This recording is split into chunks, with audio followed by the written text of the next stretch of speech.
Finally, after 2 hours of attempt, TSR Jawan and locals took out the Mahadev's cow from the deep pit. Incident occurred at Brazapur area of Bishalgarh.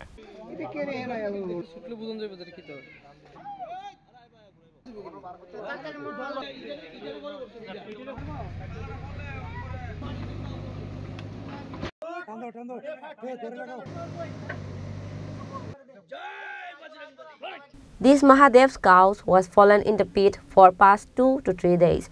Seeing the cow fallen into the pit, locals tried to help to take out the cow. At last on Wednesday, locals, TSR Jawan and Bishalgarh SDM with the help of JCB took out the Mahadev's cow from the pit. আজকে সকালে আমাদের মধ্যব্রজপুরের 1 নম্বর ওয়ার্ডে হঠাৎ আমার কাছে phone আসে যে এখানে একটা গর্তের মধ্যে একটা গরু মহাদেব বড় আকৃতির যে গরুগুলো হয় সেগুলো সেটার মধ্যে একটা পড়েছে। তো আমি তৎক্ষণাৎ শুনে এখানে আসি। আমাদের এলাকাবাসীর যে ছেলেরা ছিল এবং আমাদের প্রধানও আমাদের সঙ্গে আছে, আমরা সবাই এখানে আসি।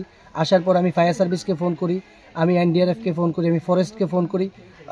ওনাদের কাছ থেকে আমি সেরকম কোনো আনসার আমি পাইনি। তারপর কিছুক্ষণ পর আমি এসডিএমকে ফোন করে আমি বিষয়টা জানানোর পর উনি বলেছে ঠিক আছে আমি দেখছি।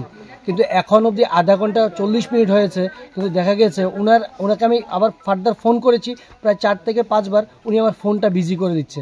আমি এখনও বুঝতে পারছি না কী করব। তো যাই হোক, আমাদের কিছু ছেলেরা এখন একটা জেসিবিকে ফোন করেছে, জেসিবি আসছে। আর এখন শুনতে পেয়েছি যে এসডিএম থেকে ওনারা সাহায্যের হাত বাড়িয়ে দেবেন।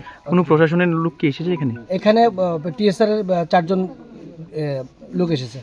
এখনো পর্যন্ত রেস্কিউ হয়নি। কতক্ষণ হয়েছে যে গর্তের মধ্যে যে পড়েছে? আমি এখানে এসেছি 2 ঘন্টার উপর হয়েছে। ঘটনা মহাদেব একটা আমরা পার হয়ে ঘুরে রাত্রে মনে হয় এদিকে আইছে, মনে করতে পারে ওর বাড়ির মালিকে মানুষ জানাইছে, মনে একটা তার ওই তার নাম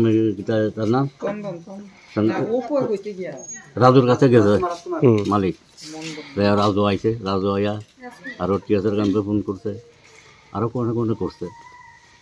টিএসআর আইছে? টিএসআর ক্যাম্পে আইছে লোক। টিএসআর পারছিল উদ্ধার করতে? না, কোনো উদ্ধার হয়েছে না। মানে তারা কি করছে? টিএসআর যাইছে কি করছে তারা মনে করতেছে কেমনে তুলবে, এটা দরকার লাগবে না, তারা বুদ্ধি করতেছে। এই জায়গাটার নাম কি? মধ্যপ্রদেশ। কিভাবে পড়ছে এই গর্তের মধ্যে পড়ছে কিভাবে? গরুটা পড়ছে কিভাবে? রাত্রে পড়ছে। এখনো কি জীবিত আছে গরুটা? জীবিত আছে। ব্যুরো রিপোর্ট, চিনি খরাং।